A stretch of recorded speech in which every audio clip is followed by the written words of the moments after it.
এখানে 44তম বিসিএসসি একটা প্রশ্ন আসছে, বাস্তব সংখ্যায় মডুলাস 3x+2 <7 অসমতাটির সমাধান নির্ণয় করতে বলছে। আমরা যখন অসমতাটির সমাধান বের করব তখন আমাদের এক্সের মান বের করতে হবে। তাহলে আমাদের যেহেতু এখানে আমাদের দেওয়া আছে 3x+2 <7, তাহলে আমরা এই মডুলাসকে তুলে দিলে কি হবে, মডুলাসের মানে হচ্ছে আমাদের এখানে প্লাস মাইনাস মান নির্ধারণ করা আছে। যেহেতু মডুলাস তুলে দিব আমরা, এই পাশে যে সংখ্যা থাকবে ওই সংখ্যা এখানে হবে, শুধু মাইনাস হবে।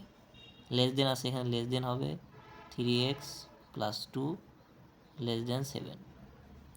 এখন আমাদের এখানে শুধু এক্স রাখতে হবে, এই মাঝখানে এক্স ব্যতীত আর কোনো কিছু রাখা যাবে না।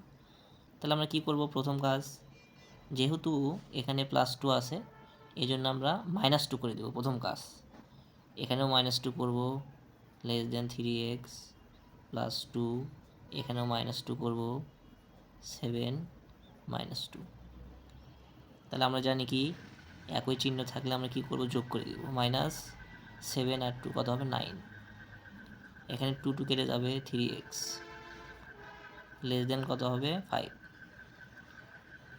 এখানে যদি আমরা শুধু এক্স রাখতে চাই তাহলে আমাদের কি করতে হবে, 3 দ্বারা ভাগ করতে হবে। তাহলে আমরা কি করব, 3 দ্বারা সবাইকে ভাগ করে দিব।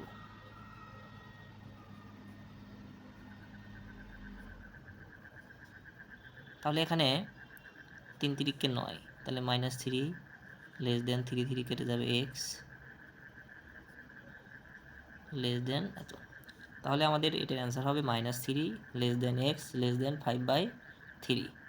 এটাই হলো আমাদের এই অসমতাটির সমাধান। ধন্যবাদ।